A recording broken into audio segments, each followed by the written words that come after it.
শ্ৰদ্ধেয় সমবেত ৰাইজ, আপোনালোকক আটাইকে মই মোৰ আন্তৰিক শ্ৰদ্ধা জ্ঞাপন কৰাৰ লগে লগে মই নতুন বছৰৰ শুভেচ্ছা জনালোঁ।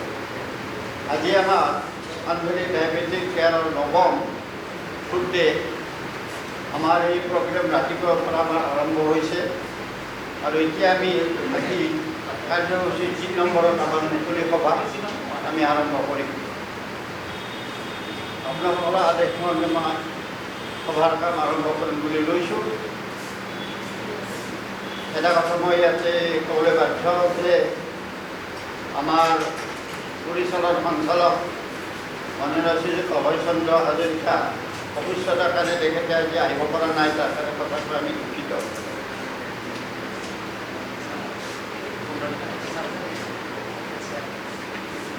দ্বাৰাই আমাৰ আজি সভাখন চলাই নিবৰ কাৰণে আমাৰ শ্ৰদ্ধাৰ আমাৰ বৰ্ডৰ চেয়াৰমেন মাননীয় শ্ৰীযুত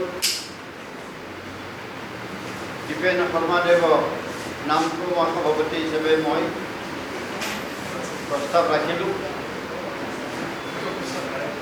ধন্যবাদ। তেখেতক মঞ্চলৈ আহি তেখেতৰ আসন গ্ৰহণ কৰিবৰ কাৰণে মই অনুৰোধ জনালোঁ। আৰু লগতে আমাৰ বৰ্মন ডাঙৰীয়া হেমাংগ বৰ্মন ডাঙৰীয়া তেখেতক মঞ্চলৈ আদৰণি আনিবৰ কাৰণে মই অনুৰোধ জনালোঁ।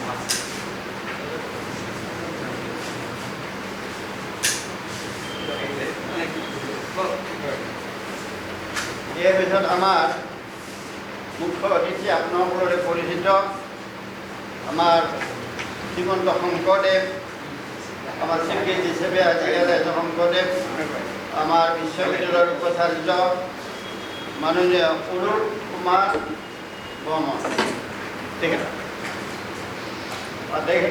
মই আমাৰ মঞ্চলৈ আহি আসন গ্ৰহণ কৰিবলৈ মই অনুৰোধ জনালোঁ। তেখেতক কয় যে আমি আদৰি আনিবলৈ সুবিধা নিদিলে আসন গ্ৰহণৰ কাৰণে মই ধন্যবাদ।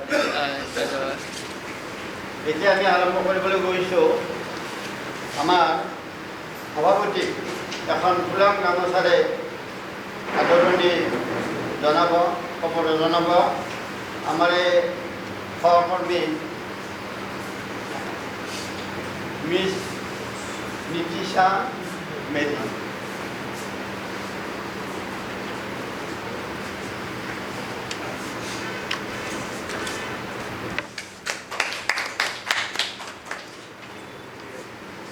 ধন্যবাদ নিতিশা।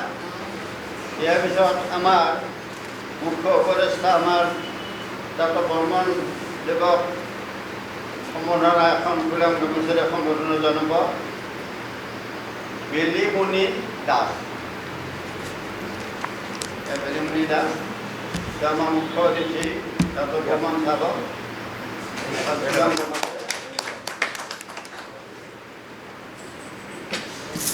ধন্যবাদ। আমাৰ এতিয়া আমি আচল সভাৰ কাৰণে আৰম্ভ কৰিব পাৰোঁ এতিয়া। সেয়েহে মই বাকী কাৰ্যসূচী চলাই দিবৰ কাৰণে মই আমাৰ সভাপতিক অনুৰোধ জনালোঁ।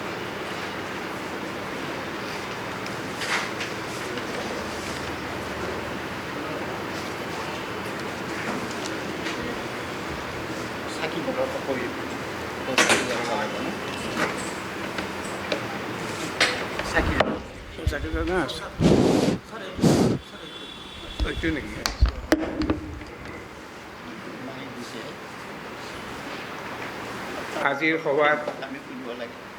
সভা চলাবলৈ মোক ডিৰেকশ্যন দিলে আমাৰ চানভেলী ডায়েবেটিক চেণ্টাৰৰ এজন কৰ্মকৰ্তাই।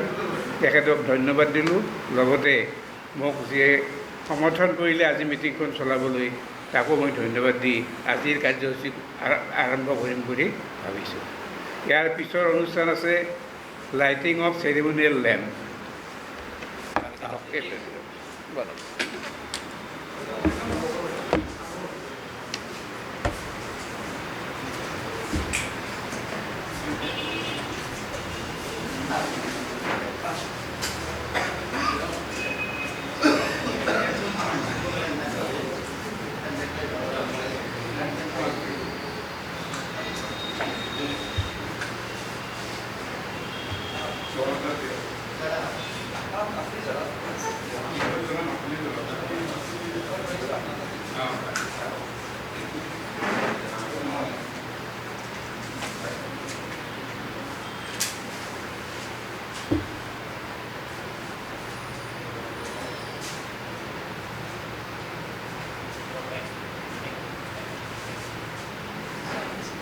চেৰিমনিয়েল লাইট আমি কৰিলোঁ। ইয়াৰ পিছত ৱেলকাম এড্ৰেছ বাই মেনেজিং ডিৰেক্টৰ অৰ ডিৰেক্টৰ।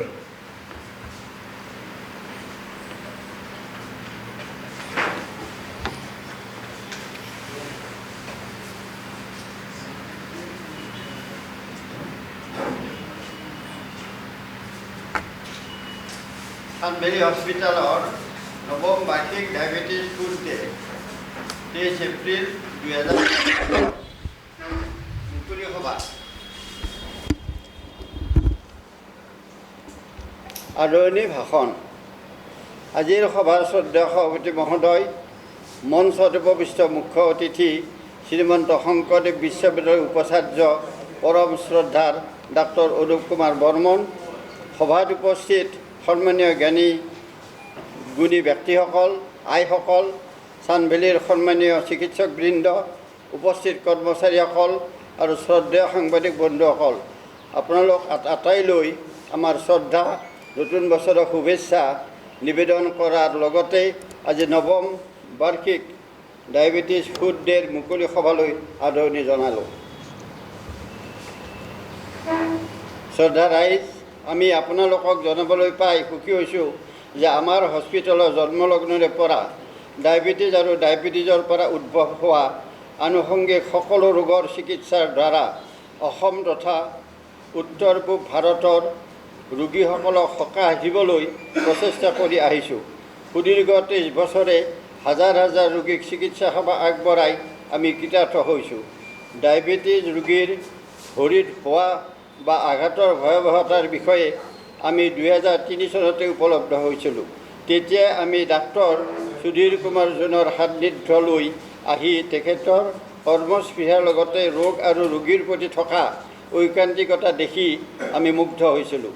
আজি আমাৰ এই অনুষ্ঠানত ডাক্তৰ সুধীৰ কুমাৰ জোন নিজৰ অসুবিধাৰ কাৰণে উপস্থিত থাকিব নোৱাৰাত আমি অত্যন্ত দুঃখিত।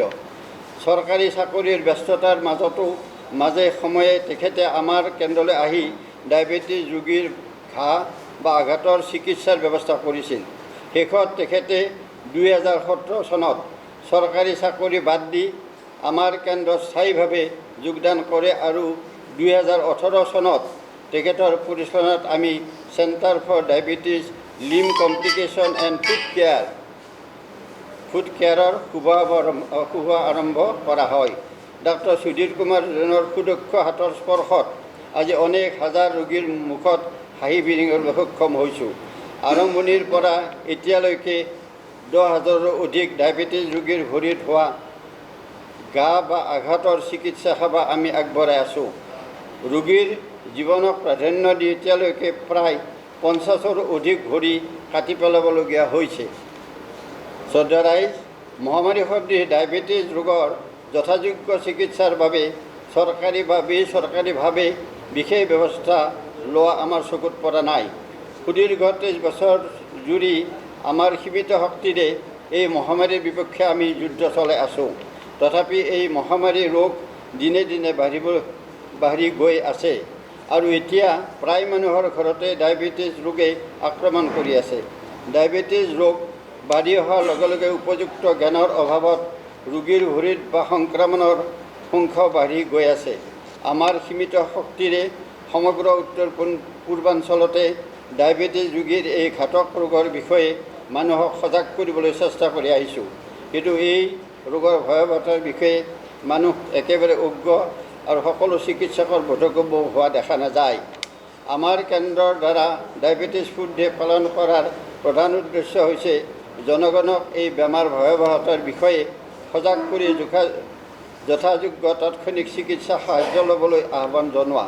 চৰকাৰী আৰু বেচৰকাৰী খণ্ডত আৱশ্যকীয় চিকিৎসালয় আৰম্ভ কৰি চিকিৎসক আৰু চিকিৎসা কৰ্মীক যথাযোগ্য প্ৰশিক্ষণৰ ব্যৱস্থা কৰি অনতিপলমে ৰাইজক এই মহামাৰীৰ পৰা ৰক্ষা কৰিবলৈ আমি আমাৰ এই অনুষ্ঠানৰ যোগেদি কাতৰ অনুৰোধ জনালোঁ।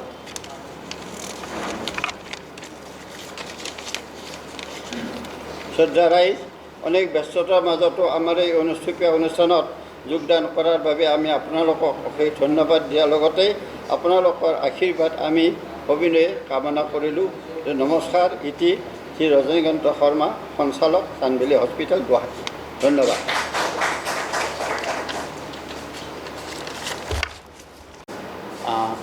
আমি প্ৰত্যেক বছৰে আচলতে চানভেলী হস্পিটেলত ডায়েবেটিক ফুড ডে পাতোঁ সজাগতা আনাৰ কাৰণে। এইখন সজাগতা তাৰমানে ডায়েবেটিছৰ আটাইতকৈ বেয়া কমপ্লিকেশ্যন, ডায়েবেটিছ হ'লে কেইটামান কমপ্লিকেশ্যন খুব বেছি হয়। এটা হ'ল কিডনি ডেমেজ হয়, 2 নম্বৰ আপোনাৰ হাৰ্টৰ প্ৰব্লেম হয়, 3 নম্বৰ চকু ডেমেজ হয়, আৰু মষ্ট ইম্পৰ্টেণ্ট হ'ল আমাৰ ফুড, ডায়েবেটিক ফুড। তাৰমানে ভৰিত ঘাঁ হয়। আৰু ভৰিত ঘাঁ কিয় হয়, ভৰিৰ ইনফেকশ্যন কিয় হয়? আচলতে ডায়েবেটিছ হোৱাৰ কাৰণে কি হয়, মানুহৰ ভৰিৰ নাৰ্ভখিনি ডেমেজ হয়, ডায়েবেটিক নিউৰোপেথি বুলি কয়। তো নাৰ্ভ ডেমেজ হোৱাৰ কাৰণে তেওঁলোকৰ ভৰিৰ চেঞ্চেশ্যনটো নাথাকে। তো ভৰিৰ চেঞ্চেশ্যন নাথাকাৰ কাৰণে য'তে ক'ৰবাত খুন্দা লাগিলে বা ক'ৰবাত অকণমান ইঞ্জুৰি হ'লে বা আঘাত পালে তাতেই ইনফেকশ্যন আৰম্ভ হয়। আৰু বেছিভাগ মানুহৰ আমি দেখিছোঁ যে ইণ্ডিয়াত এতিয়াও অলমষ্ট 65% মানুহৰ চুগাৰ কণ্ট্ৰল নাথাকে। যিমান টাইপ 2 ডায়েবেটিছ মানুহ আছে তাৰে 30-35 মানুহৰে চুগাৰ কণ্ট্ৰল থাকে। গতিকে যেতিয়া চুগাৰটো কণ্ট্ৰল নাথাকে, ব্লাড গ্লুক'জ কণ্ট্ৰল নাথাকে, তেওঁলোকৰ যদি আঘাত পায় বা ইঞ্জুৰি হয় তেতিয়া তাতে ইনফেকশ্যন হোৱাৰ চান্সটো বহুত বেছি। আৰু ইনফেকশ্যন হোৱাৰ কাৰণে ছাৰে অলপ আগতে ক'লে ইভিন ভৰি কাটিব লগা অৱস্থা হয়। কিছুমানত এনেকুৱা বেয়া ইনফেকশ্যন হয় যেতিয়া আমি মানুহজনক বচাবৰ কাৰণে ভৰিখন কাটিব লগা অৱস্থা হয়। আঙুলি কিছুমানৰ ভৰিখন বচাবৰ কাৰণে আঙুলি কাটিব লগা অৱস্থা হয়, ইমান বেয়া ইনফেকশ্যন হয়। গতিকে আমাৰ মানে আমি ভাবিছোঁ যে এইটো যদি আমি প্ৰিভেণ্ট কৰি, এইটো প্ৰিভেণ্টেবল, তাৰমানে এইটো বাধা দিব পাৰি, এইটো আমি ভৰিখন বচাব পাৰি বা ডায়েবেটিক ফুড নোহোৱাকৈ মানুহ এজনক আমি ৰাখিব পাৰোঁ। আৰু সেইকাৰণে এই সজাগতা সভাখন আমি পাতিছিলোঁ। প্ৰত্যেক বছৰে আমি সজাগতা দিন এটা পাতোঁ। তো আমি মানুহখিনিক জনাবৰ কাৰণে যে কি কাৰণে আমি ডায়েবেটিছ ফুডৰ কাৰণে আমি চিন্তা কৰিব লাগে, মানে ইনফেকশ্যন নোহোৱাকৈ ৰাখিব লাগে। প্ৰথম কথা হ'ল প্ৰিভেনশ্যন কেনেকৈ, যে ভৰিখনত যাতে কোনো আঘাত নাপায়। তো আঘাত নোপোৱাকৈ ৰাখিব লাগিলে ভৰিখনৰ মানে মানুহজনক আমি স্পেচিয়েল ফুটৱেৰ মানে জোতা বা চেণ্ডেল যিটো, সেই জোতা চেণ্ডেল পিন্ধাৰ মানে মানুহজনক আমি শিকাব লাগে যে জোতা পিন্ধিব লাগে যাতে মানুহজনে কোনো ভৰিত আঘাত নাপায়। কাৰণ আঘাত পালেই ইনফেকশ্যন হৈ যাব। গতিকে আমি তেওঁক জোতা পিন্ধিব লাগে, ৰেগুলাৰ ভৰিখন চেকআপ কৰিব লাগে। এনেও আমাৰ ইণ্ডিয়ান মানুহবিলাকৰ আমাৰ এটা হয় কি, আমি শৰীৰৰ চব যত্ন লওঁ কিন্তু ভৰিখনৰ যত্ন একেবাৰে নলওঁ। আমি ভৰিখনত ইভিন চাবোনেৰে নুধুৱাওঁ বেছিভাগ মানুহে, আৰু খালী ভৰি খোজকঢ়াটোতো আছেই। কিন্তু সেই হিচাপত দেখা গৈছে যে মই চেন্নাইত বহুত বছৰ আছিলোঁ, তাতেও দেখিছিলোঁ মানে দক্ষিণ ভাৰতত ভৰিৰ ডায়েবেটিক ফুডৰ প্ৰব্লেমটো বহুত বেছি, কাৰণ তেওঁলোকে খালী ভৰি খোজকাঢ়ে। গাঁৱৰ মানুহখিনিতো খালী ভৰি খোজকাঢ়ে, তেওঁলোকে মন্দিৰত যাওঁতে খালী ভৰি যায়। গতিকে বহুত খালী ভৰি খোজকঢ়াৰ কাৰণে তেওঁলোকৰ ডায়েবেটিক ফুড প্ৰব্লেমবিলাক, ঘাঁবিলাক বা এই প্ৰব্লেমবিলাক বেছি হয়। আমাৰ ইয়াতো আছে, কিন্তু তাৰ তুলনাত দক্ষিণ ভাৰতৰ তুলনাত আমাৰ ইয়াত কম। তথাপিতো আমি যদি ৰাইজক সজাগ কৰিব পাৰোঁ যে এই ভৰিখন আমি কেনেকৈ বচাব লাগে, প্ৰথম কথা হ'ল ডায়েবেটিছটো কণ্ট্ৰল থাকিব লাগিব। 2 নম্বৰ, মানুহজনক আমি আৰু মানুহখিনি যিহেতু আমি কওঁ যে ডায়েবেটিছত মানে এক্সাৰচাইজ মানে যিহেতু খোজকঢ়া বা এক্সাৰচাইজ দৰকাৰ, গতিকে এক্সাৰচাইজ কৰোঁতে কি ধৰণৰ জোতা পিন্ধিব লাগিব বা ঘৰৰ ভিতৰত কি ধৰণৰ জোতা পিন্ধিব লাগিব, অফলোডিং বুলি কয় সাধাৰণতে, এনেকুৱা ধৰণৰ স্পেচিয়েল জোতা পোৱা যায় কিছুমান যিবিলাক ডায়েবেটিছ মানুহৰ কাৰণে ভাল। সেই মানুহখিনিক আমি সজাগতা আনিবৰ কাৰণে আমি তেওঁলোকক সেইখিনি এডভাইচ দিওঁ যে আপোনালোকে এনেকুৱা ধৰণৰ জোতা ব্যৱহাৰ কৰক যাতে ইঞ্জুৰি নহয়, আঘাত নাপায়, ভৰিখনৰ ব্যৱস্থা কৰক, আৰু ব্লাড চুগাৰ কণ্ট্ৰল কৰক, ৰেগুলাৰ চেকআপ কৰক যাতে চুগাৰটো কণ্ট্ৰলত থাকে। এইখিনি আমি সজাগতা আনাৰ কাৰণে এই সভাখন আজি আমি পাতিছোঁ, আৰু আমি প্ৰত্যেক বছৰে পাতি থাকোঁ। আৰু মোৰ বিশেষ ক'বলগীয়া নাই, আমাৰ অনুপ বৰ্মন ছাৰ আছে, তেখেতেও ক'ব ডায়েবেটিছৰ সম্পৰ্কে। ধন্যবাদ, থেংক ইউ।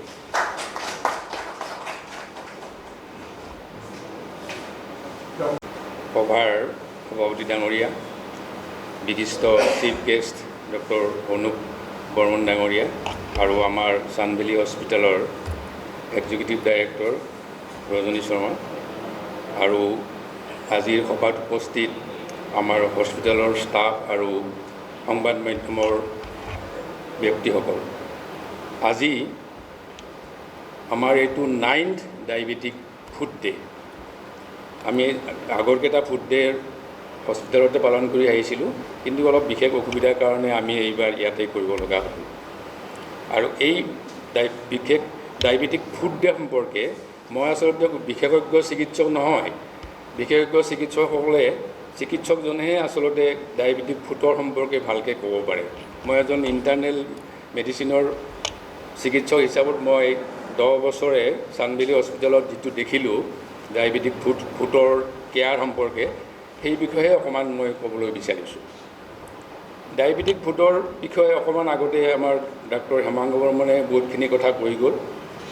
গতিকে এই ডায়েবেটিক ফুটটো হয় ডায়েবেটিছ হোৱা ৰোগীৰ 35% ৰোগীৰে সময়ত গৈ ডায়েবেটিক ফুট আলচাৰ হ'ব পাৰে। গতিকে ডায়েবেটিক ৰোগী এজনে মনতে ভাবি ল'ব লাগে যে মোৰ ডায়েবেটিছ আছে যেতিয়া মোৰ হয়তো কিছুদিন পিছত ডায়েবেটিক ফুট আলচাৰ হ'ব পাৰে। গতিকে এইটো হিচাপ যদি তেওঁ মনত লৈ পেলাই যদি আগবাঢ়ে, কেনেকৈ বাঢ়িব? ধৰক তেওঁ ৰেগুলাৰ ব্লাড চুগাৰ কণ্ট্ৰল ৰাখিছেনে নাই সেইটো চাব। তেওঁৰ আৰু মাল্টি অৰ্গেন এফেক্ট, বিভিন্ন অৰ্গেনত কিডনিত এফেক্ট কৰা, হাৰ্টত এফেক্ট কৰা, চকুত, নাৰ্ভৰ এফেক্ট কৰা, এইবিলাকৰ ওপৰত যদি নজৰ দিয়ে তেতিয়াহ'লে তেওঁৰ ডায়েবেটিছ ৱেল কণ্ট্ৰল হৈ থাকিলে তেতিয়া সহজে ডায়েবেটিক ফুট আলচাৰ হ'ব নোৱাৰে। গতিকে এই ডায়েবেটিক ফুট আলচাৰটো প্ৰিভেণ্ট কৰাৰ কাৰণে আমি যিবিলাক ব্যৱস্থা আছে সেই ব্যৱস্থাবিলাক ল'ব লাগে।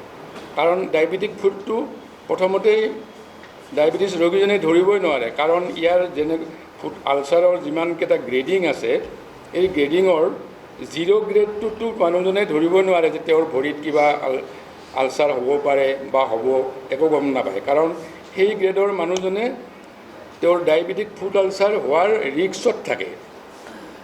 গতিকে আৰু গ্ৰেড 5 যিটো কয় আলচাৰ, সেইটো যদি পায়গৈ তেতিয়াহ'লে কি হয় যে য'ত তেওঁৰ ঘাটো লাগিছে সেই অংগটো বেয়া হৈ যায় আৰু আল্টিমেটলি অংগ ক্ষত কৰিব লগা হয়।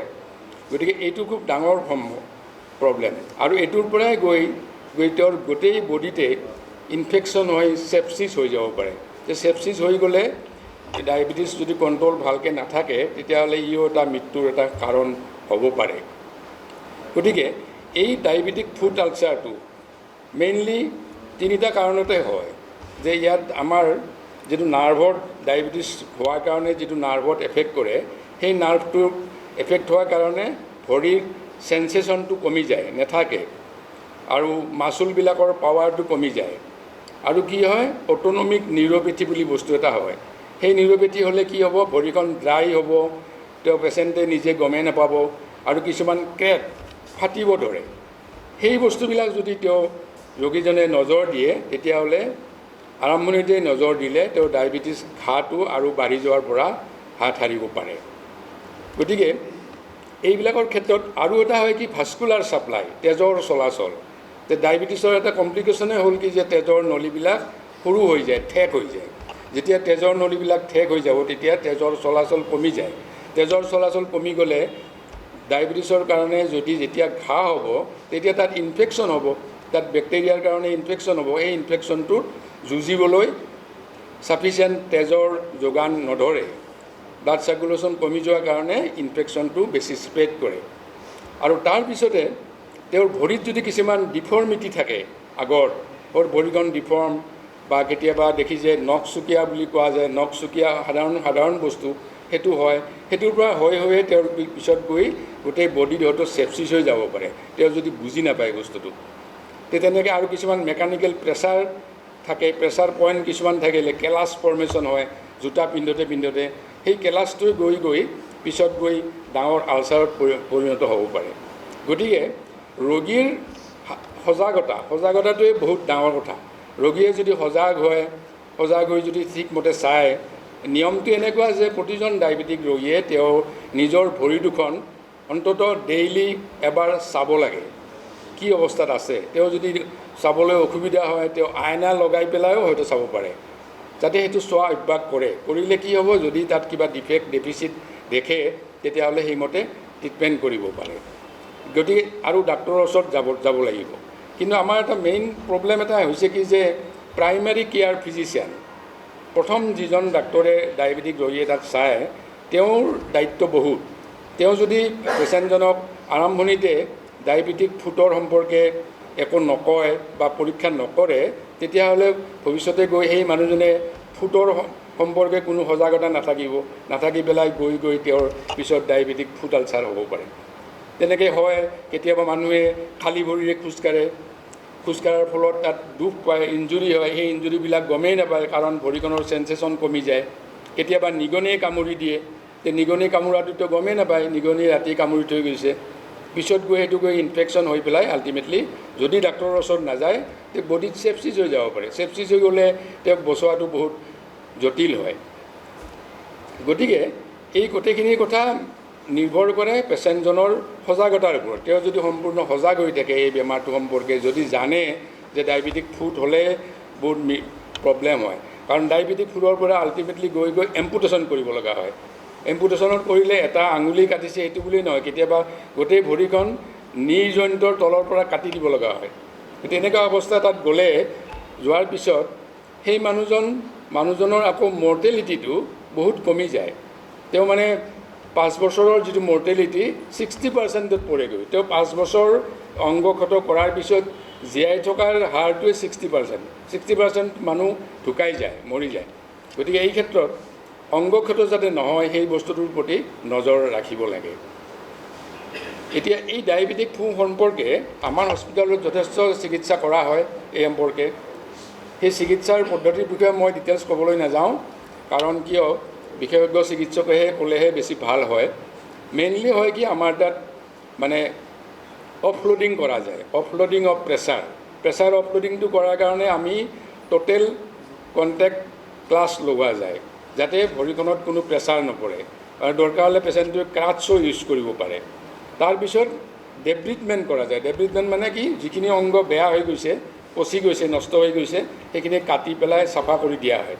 তাৰপিছত সেই টিচুটোৰ পৰা কালচাৰ টেষ্ট কৰি পেলাই সেইটো আকৌ প্ৰপাৰ এণ্টিবায়'টিক কি লাগে সেইটো উলিয়াই পেলাই পেচেণ্টক দিয়া যায়, কাৰণ তেতিয়াহে পেচেণ্টৰ একশ্যন হ'ব, কাৰণ যিকোনো এণ্টিবায়'টিকে এই ক্ষেত্ৰত ইমান কাম নকৰে। গতিকে এইখিনি আমাৰ হস্পিটেলত ত্ৰুটি হয়, কিন্তু নতুন ৰিচেণ্ট ট্ৰিটমেণ্ট মতে ইয়াৰ বহুত ওলাইছে। আজিকালি কি কৰে, হাইপাৰবেৰিক অক্সিজেন থেৰাপি দিয়া বুলি কয়। হাইপাৰবেৰিক এটা চেম্বাৰ থাকে, এই চেম্বাৰত পেচেণ্টটো ভৰাই 2 ঘণ্টা বা 4 ঘণ্টাৰ কাৰণে ৰাখে, আৰু ৰাখি তাত 100% অক্সিজেন ফ্ল' কৰে। সেই 100% অক্সিজেন ফ্ল' কৰাৰ কাৰণে তেখেতৰ আলচাৰটো হিলিঙত বহুত হেল্প কৰে। সেইটো এটা উপায়, কিন্তু সেইটো আমাৰ হস্পিটেলত নাই।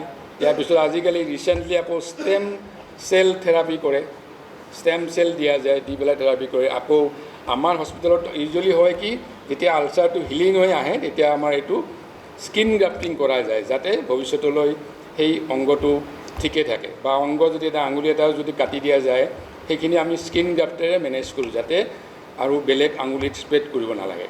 গতিকে এই বস্তুটো এবাৰ হৈ যোৱাৰ পিছত ৰেকাৰেণ্ট হৈ থাকিব লাগিলে কিন্তু প্ৰব্লেম হৈ যায়। গতিকে সেইকাৰণে ৰোগীৰ সজাগতাটো বহুত ডাঙৰ কথা। এইটো যদি ঠিকমতে মানি লয় তেতিয়াহ'লে সোনকালে এই বেমাৰৰ পৰা হাত সাৰিব পাৰে। মই দীঘলীয়া নকৰোঁ, গতিকে এইখিনি কথা আপোনালোকে চবেই শুনিলে, আপোনালোকে গতিকে পাৰিলে আপোনালোকে শ্বেয়াৰ কৰিব, যাতে বিভিন্ন ৰোগীক বা মানুহৰ শ্বেয়াৰ কৰিলে তেখেতে অলপ এই সম্পৰ্কে অলপ ইতিবাচক এটা দিশ দেখা যায়। গতিকে এইখিনি কৈয়ে মই মোৰ বক্তব্যৰ সামৰণি মাৰিম। ধন্যবাদ ডক্টৰ তপন শৰ্মা। ইয়াৰ পিছৰ কাৰ্যসূচীলৈ আমি আহিছোঁ।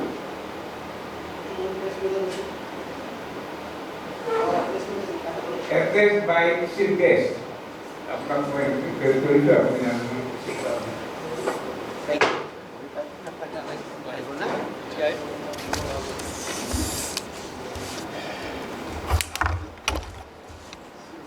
নমস্কাৰ।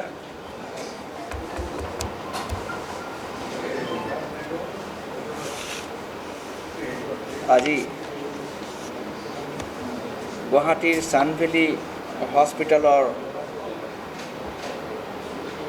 উদ্যোগত আয়োজিত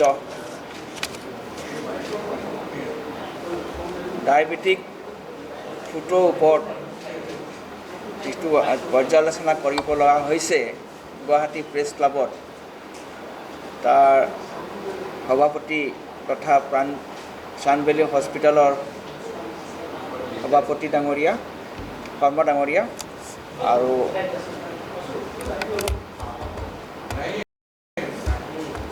আৰু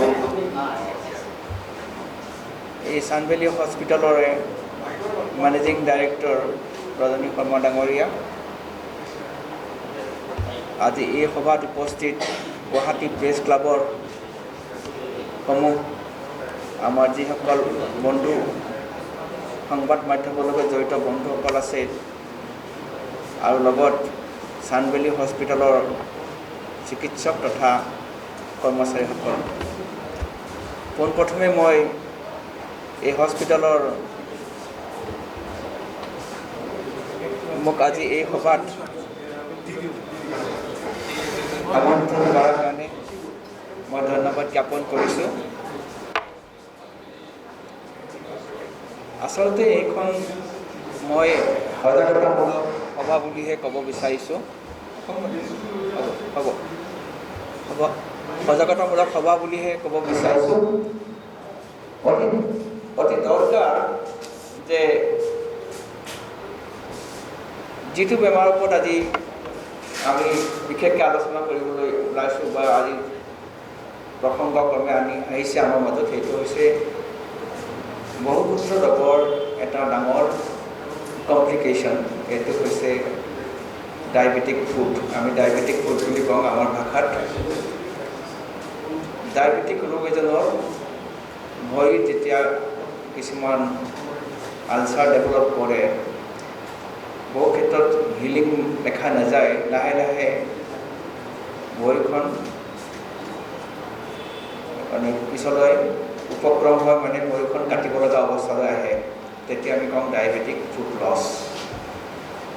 আপুনি যদি পৰিসংখ্যা চায়, বিশ্বৰ আটাইতকৈ ডাঙৰ কাৰকটো হৈছে ফুট লছৰ কাৰকটো হৈছে এক্সিডেণ্ট। এইটো মই প্ৰথমে ক'ব লাগিব। সেইটো হ'ল RTA, ৰোড ট্ৰাফিক এক্সিডেণ্ট। অৰ্থাৎ ৰোড ট্ৰাফিক এক্সিডেণ্টৰ কাৰণে আমি আমাৰ ভৰি বা হাত অংগ আমি হেৰাব লগা হয়। আৰু তাৰ পিছতেই যদি অন্য কাৰণ আহে, ফুট লছৰ প্ৰধান কাৰণটো হৈছে ডায়েবেটিছ। অৰ্থাৎ বেমাৰৰ সম্পৰ্কে অক্সিডেণ্টৰ বাহিৰে এক্সিডেণ্টৰ পিছত ডায়েবেটিছে হৈছে প্ৰধান কাৰণ, যাৰ কাৰণে আমি আমাৰ বহুমূলীয়া আমাৰ ভৰি আমি বহু ক্ষেত্ৰত আমি হেৰাব লগা হয়। ডায়েবেটিছ যেনে আমাৰ বিশ্বত ডায়েবেটিছৰ ভাৰতবৰ্ষতে আটাইতকৈ বেছি ডায়েবেটিছ ৰোগীৰ সংখ্যা সকলোৱে জানে। এয়া হ'বলৈ গৈছে প্ৰায় 120ৰ পৰা 130 নিযুত এই মুহূৰ্তত আমাৰ ভাৰতবৰ্ষত এনেকুৱা ৰোগী যিয়ে এক্টিভ চিকিৎসা লৈ আছে ডায়েবেটিছত। আৰু প্ৰতি 10জন লোকৰ ভিতৰত এজনৰ ডায়েবেটিছ থাকে। আৰু আমি এইটো এনেকুৱা ক'লেও ভুল নহ'ব যে প্ৰতি ঘৰত অল্টাৰনেট প্ৰায় 2 এঘৰৰ মাজতো এজন ডায়েবেটিক ৰোগী থাকে। আমি এনেকৈ দেখি থাকোঁ, ইমানেই কমন। আৰু সেই ডায়েবেটিছৰ কমপ্লিকেশ্যনবিলাক যেতিয়া ডায়েবেটিছটো সম্পূৰ্ণ ভালদৰে চিকিৎসা কৰা নাযায়, এটা সময়ত বহু অংগ প্ৰত্যংগত ডায়েবেটিছৰ আশ্ৰয় পৰে। যেনে বৃক্কৰ ক্ষেত্ৰতে হওক, হাৰ্টৰ ক্ষেত্ৰতে হওক, ব্ৰেইনৰ ক্ষেত্ৰতে হওক, আৰু আপোনাৰ অন্যান্য অংগ প্ৰত্যংগৰ ক্ষেত্ৰতে হওক। এই পৰিসংখ্যা যদি চাই, যিমান ডায়েবেটিক্স ৰোগী আছে তাৰে প্ৰায় 6.3 বুলি কৈছে, মই 7 ক'ব পাৰিছোঁ, 6.3 সংখ্যক ৰোগীৰ ভিতৰত এজনৰ ঘাঁ হয়। গতিকে সংখ্যাটো কম নহয়। আৰু এই যিখিনি যায়, তেওঁলোকৰ ভৰিখিনি যেতিয়া কাটিব লগা হয়, এই ভৰি কটা ডায়েবেটিছ ৰোগীৰ সংখ্যা প্ৰায় 15 পৰা 16% অধিক হোৱা দেখা গৈছে। এতেকে এইটোৱে বুজাইছে যে ইয়াৰ যিটো পৰিসংখ্যাত যিটো কৈছে যে এই বেমাৰৰ যিটো প্ৰসাৰতা ডায়েবেটিছৰ কাৰণে ভৰিৰ লছৰ সংখ্যাটো লাহে লাহে এই গ্ৰাফটো ওপৰলৈ যোৱা দেখা গৈছে। অকল ভৰি লছে নহয়, মই আজি এই সভাত আমি কিছু আৰু বেলেগ কথাও দুই এটা ক'ব মন যায়, কাৰণ এনেকুৱা প্লেটফৰ্মত আমি জনালে তেতিয়া ৰাইজে আৰু বহুত কথা বুজি পাব কি কাৰণে আমি ডায়েবেটিছ ভালদৰে চিকিৎসা কৰিব লাগে। দেখাত ডায়েবেটিছ কোনো বেমাৰ নাই যেন লাগে। বহুবিলাক ৰোগী যেতিয়া আৰম্ভণিতে বেছিভাগেই কয় মোৰ একো নাই, মইতো একো ফিল নকৰোঁ, খালি চুগাৰটো টেষ্ট কৰিলেহে বেছি পায়, না মোৰ কিবা দিগদাৰ আছে। সেইটোৱেতো ডাঙৰ কাৰণ। সেই যে এচিম্পটমেটিক হৈ আছে, তেওঁলোকে যে গমেই নাপায় কি ভিতৰত কি জ্বলি আছে। আমি যদি কওঁ জুইৰ নিচিনা ভিতৰত কিছুমান ডায়েবেটিছৰ কাৰণে যেতিয়া চিকিৎসা কৰা নাযায়, জুইৰ নিচিনা জ্বলি থাকে। আৰু এদিন যেতিয়া প্ৰকাশ পাব, তেতিয়া হয়তো চিকিৎসকৰ বিশেষ কৰিবলগীয়া নাথাকে। সেই একজেক্টলি ইয়াৰ ক্ষেত্ৰত এনেকুৱা, যিটো ভৰিৰ ক্ষেত্ৰতে হওক বা কিডনীৰ ক্ষেত্ৰতে হওক, হাৰ্টৰ ক্ষেত্ৰতে হওক, এই যেতিয়া লাহে লাহে তাৰ বেমাৰটো বাঢ়ি যায় গৈ থাকিব ভিতৰত, এই যিবিলাক চিম্পটমবিলাক বহুত পিছত দেখা দিয়ে। আৰু চিম্পটমবিলাক নাথাকিলে সাধাৰণতে আমাৰ ৰোগীসকল চিকিৎসকৰ ওচৰত নাযায়। আৰু চিকিৎসকৰ ওচৰত নগ'লে তেতিয়া বেমাৰটো আমি হয়তো বহুত দেৰিকৈ আমি ধৰিব পাৰোঁ। সেইকাৰণে কোৱা হৈছে যে প্ৰতিজন ৰোগীয়ে ডায়েবেটিছ যেতিয়া এবাৰ গম পায় যে তেওঁ ডায়েবেটিছ ৰোগত আক্ৰান্ত বা বহুমূত্ৰ ৰোগত আক্ৰান্ত, নিয়মিতভাৱে কিছুমান কাম তেওঁ কৰিবই লাগিব। সেই নিয়মিত হৈছে যেনেকৈ ভৰিৰ ক্ষেত্ৰত যিখিনি চিম্পটমছ অলৰেডি মোৰ বন্ধুবৰ হেমন্ত বৰ্মন ডাঙৰীয়া বা মোৰ জ্যেষ্ঠ আমাৰ শৰ্মা ডাঙৰীয়া অলৰেডি কথাটো কৈছেই, বিশেষভাৱে মই সেই বিষয়ে নকওঁ। সেইখিনি বস্তু নিয়মিতভাৱে চাব লাগে, নিজৰ চেল্ফ ইনস্পেকশ্যন এটা কৰাটো খুব দৰকাৰ। কাম কৰি দিন পাৰি ডায়েবেটিক ৰাতি বিয়লি দিনত কাম কৰি ৰাতি যেতিয়া ঘৰলৈ আহে ভালকৈ ভৰিখন ধুব লাগে, ধুই নিজে এবাৰ ইনস্পেকশ্যনো কৰিব লাগে। বিশেষকৈ যিখিনি লেবা সম্প্ৰদায়ৰ মানুহ, কাৰণ তেওঁলোকৰ নখৰ ভিতৰত মাটি সোমাই থাকে, ক'ৰবাত নখৰ ভিতৰত যদি ক'ৰবাত সেই থাকে, সেইটোৱে গৈ পিছলৈ ডাঙৰ ঘাঁহ এটা হৈ যায়। সেইকাৰণে এই বস্তুবিলাক তেওঁলোকৰ নিজৰ এটা ধাৰণা কৰিব লাগিব যে মোৰ এদিন এনেকুৱা ডায়েবেটিছ যিহেতু আছে, মোৰ ভৰিত ঘাঁহ হ'ব পাৰে। ঘাঁহ হ'লে কিন্তু এনেকুৱা ধৰণৰ গৈ তাৰপিছত ভৰিখন কাটিব লগা অৱস্থাত হ'ব পাৰে। সেইকাৰণে এইবিলাক বস্তু সজাগ হৈ মানুহবিলাকক জনাব লাগিব যে কিছুমান চিম্পল ইনস্পেকশ্যনত, চিম্পল মানে কথাৰে তেওঁলোকে এইবিলাক বা হাত সাৰিব পাৰি। এওঁ অলৰেডি কৈছে যে এইবিলাক বেছিভাগ বেমাৰী প্ৰিভেণ্টেবল। আৰু সেইটোৱে আমাৰ আজি সভাৰ উদ্দেশ্য যে আমি কেনেকৈ ডায়েবেটিক ফুড প্ৰিভেণ্ট কৰিব পাৰোঁ। প্ৰিভেণ্ট কৰাৰ অৰ্থ এইটোৱে হৈছে যে প্ৰথম ডায়েবেটিছটো আমি ভালকৈ কণ্ট্ৰলত ৰাখিবই লাগিব। সেইটো হ'ল পাৰামাউণ্ট বুলি কওঁ। ডায়েবেটিছ কণ্ট্ৰলটো একদম 1 নম্বৰ। আমাৰ যিটো ষ্টেজত থাকে চুগাৰ কণ্ট্ৰল, দৰৱে মুখেৰে খোৱা দৰৱেই হওক বা ইনচুলিনে হওক, যিটো চিকিৎসকে প্ৰেছক্ৰাইব কৰিব সেইখিনি হিচাপমতে সময়মতে লৈ নিয়মীয়াভাৱে ডায়েবেটিছটো আমি চেকআপ কৰি থাকিব লাগিব, যাতে ডায়েবেটিছৰ যিটো লেভেল অপটিমাম লেভেলত থাকে। তাৰপিছত আমি যিখিনি সকলো ৰোগী জানিব লাগিব ডায়েবেটিছৰ কাৰণে কি কি অসুবিধা হয়। ডায়েবেটিছৰ কাৰণে দীৰ্ঘদিনীয় অসুবিধাখিনিৰ কাৰণে মই কৈছোঁ। দীৰ্ঘদিনীয় অসুবিধাৰ ক্ষেত্ৰত হৈছে কি ভৰি যিটো চেঞ্চেশ্যনবিলাক নাইকিয়া হোৱা, হাত ভৰি চেঞ্চেশ্যন নাইকিয়া হোৱা, কাৰণ নাৰ্ভবিলাক দুৰ্বল হৈ যায়। তাৰপিছতে আপোনাৰ কিডনীৰ ক্ষেত্ৰতো হয়, কিডনীৰ ক্ষেত্ৰত লাহে লাহে মানুহজন ভৰিবিলাক ফুলিব ধৰে বা পেচাবৰ পৰিমাণ কমি যায়। তাৰপিছত মুখবিলাক ফুলিব ধৰে, পেচাবৰ পৰিমাণ কমি যোৱাৰ ফলত মানুহজনৰ লাহে লাহে কিডনীৰ কিছুমান চিম্পটমছ অহা দেখা যায়। তেনে হাৰ্টৰ ক্ষেত্ৰত মানুহৰ কি হাৰ্ট এটাক বা কাৰ্ডিয়েক, এইটো এটা প্ৰধান কাৰণ ডায়েবেটিছৰ কাৰণে। Diabetes is the leading risk factor for cardiac arrest or heart attack. সেইকাৰণে মানুহজন একেজনে ষ্ট্ৰ'ক, ডায়েবেটিছ ৰোগী এজনৰ ষ্ট্ৰ'কৰ সংখ্যাও বহুত বেছি, যিটো আমি নিউৰলজিকেল ষ্ট্ৰ'ক বুলি কওঁ, ব্ৰেইন হেমৰেজে হওক বা ব্ৰেইন ইস্কেমিক ষ্ট্ৰ'ক, তেনেকুৱা ধৰণৰ হ'ব পাৰে। গতিকে এইবিলাক চবেই কমপ্লিকেশ্যন। গতিকে যিবিলাক কমপ্লিকেশ্যন সাধাৰণতে হ'ব পাৰে, প্ৰত্যেকটোৰে কিছুমান আৰ্লি চিম্পটমছ থাকে, আৰু সকলো ৰোগীয়ে সেই চিম্পটমছবিলাক জানিব লাগে। আৰু নহ'লে এটা নিৰ্দিষ্ট সময় মূৰে চিকিৎসকৰ পৰামৰ্শ লৈ তাৰ কাৰণে যিখিনি যাৱতীয় পৰীক্ষা সেইখিনি কৰিব লাগে। সৰু সুৰা টেষ্ট কিছুমান কৰিলে আমি বহু ক্ষেত্ৰত আমি গম পাওঁ। তেনে কিডনীৰ কাৰণে মই কৈছোঁ, কিডনীৰ কাৰণে চিম্পল ইউৰিন এক্সামিনেশ্যনটো কৰিলে গম পায়। এই ইউৰিন এক্সামিনেশ্যনটো আজিকালি সকলোৱে চবতে এভেইলেবল আছে। ব্লাড টেষ্ট পিছলৈ কৰিলেও হ'ব। ইউৰিন চিম্পল টেষ্ট এটা কৰিলে আমি যে কিডনীটো ভালে আছে নে আমি গম পাব পাৰোঁ। অকল মই জাষ্ট চিম্পলটো কৈছোঁ। তেনেকৈ ভৰিৰ কাৰণে, ভৰিকেইখন তেওঁ নিজেই গম পাব যে মোৰ ভৰিৰ চেঞ্চটো কমি গৈছে। মই খোজকাঢ়ি থাকিলে মোৰ ঘৰ যাই দেখোঁ যে মই অলপ এটা কাঁইট এডাল বিন্ধিছে, কিন্তু গমেই পোৱা নাই। সেইটো এটা ডাঙৰ পইণ্ট যে মই খোজকাঢ়ি আছিলোঁ, ক'ৰবাত খালী ভৰিত লাগিলে মোৰ কিবা, মই ঘৰত দেখিছোঁ মোৰ তেজ ওলাই আছে, কিন্তু মই গমেই নাই আৰু এইটো এটা ষ্ট্ৰাইকিং ফিচাৰ যে তেওঁৰ নাৰ্ভবিলাক ইনভলভ হৈছে, তেওঁ দুখ পোৱা নাই, আৰু দুখ নোপোৱাটোৱেই আচলতে তেওঁ এইটো আহিছে। এনেকুৱা ধৰণৰ বস্তুবিলাক তেওঁলোকে গম পাব পাৰিব। তেনেকৈ হাৰ্টৰ কাৰণেও জানিব লাগিব, কাৰণ হাৰ্ট এটাকটো ডাঙৰ এটা কমপ্লিকেশ্যন ডায়েবেটিছৰ। হাৰ্ট এটাক হৈ মানুহ বেছিভাগ মানুহ মৃত্যুমুখত পৰে। ভৰি এখন এটাক হৈ ইমিডিয়েটলি মৃত্যুমুখত নপৰে বা এম্পুটেশ্যন হয়, কিন্তু মানুহে যেতিয়া কাৰ্ডিয়েক বা হাৰ্ট এটাক হয় নহয়, কিছু ছেকেণ্ড বা কিছু মিনিটৰ ভিতৰতে মানুহজনৰ মৃত্যু হ'ব পাৰে। সেইকাৰণে সেইবিলাক চিমটম বা তেনেকুৱা ধৰণৰ মানে যিটো আমি কওঁ হাই ইণ্ডেক্স অফ ছাছপিচন থাকিব লাগিব আপোনালোকৰ ক্ষেত্ৰত, যে হ'ব পাৰে ময়ো এজন এই হাৰ্টৰ ৰোগী হ'ব পাৰোঁ, মই এজন কিডনী ৰোগী হ'ব পাৰোঁ, আৰু ময়ো এজন ডায়েবেটিক ফুডৰ এজন ৰোগী হ'ব পাৰোঁ। চবেই এইটো ধাৰণা লৈয়ে তেওঁলোকৰ এটা নিৰ্দিষ্ট সময় মূৰে এই গোটেইবিলাক টেষ্ট যাৱতীয় টেষ্টখিনি কৰিব লাগে। গতিকে আজি এই সভাৰ এইটোৱেই উদ্দেশ্য যে আমি কেনেকৈ ডায়েবেটিক ফুড আমি বচাব পাৰোঁ, আমাৰ নিজৰ অমূল্য আমাৰ ভৰিখন আমি কেনেকৈ কিয়ৰ কৰি ৰাখিব পাৰোঁ। গতিকে ইয়াৰ কাৰণে ৰোগীজন বা ডায়েবেটিক ৰোগীজনৰ নিজৰ সজাগতা থাকিব, সজাগ হ'ব লাগিব, তেওঁ নিজে এইখিনি ক্ষেত্ৰত এৱাৰ হ'ব লাগিব, তেওঁ কেনেকৈ আৰম্ভ হ'ব পাৰে, কি হ'ব পাৰে, আৰু তেওঁ যদি সেইখিনি আৰম্ভণিৰ পৰা এইবিলাকৰ ওপৰত গুৰুত্ব দিয়ে তেতিয়াহ'লে নিশ্চয় এই বেমাৰ আমি কমাব পাৰিম বা প্ৰিভেণ্ট কৰিব পাৰিম। চ' এইখিনি মই ক'লোঁ।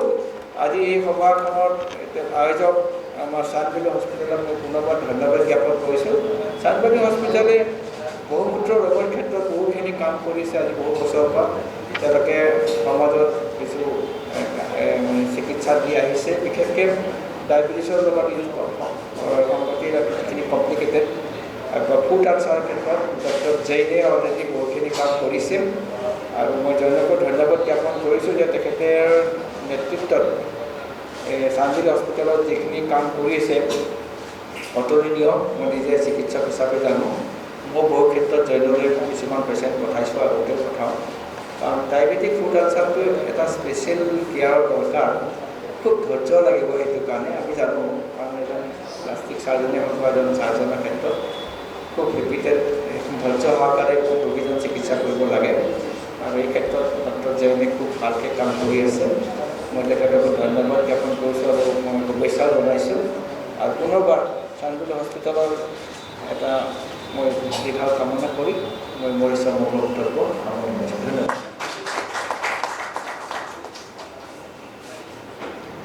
ধন্যবাদ ডক্টৰ বৰ্মন ডাঙৰীয়া। ইয়াৰ পিছৰ অনুষ্ঠানলৈ আহিছোঁ।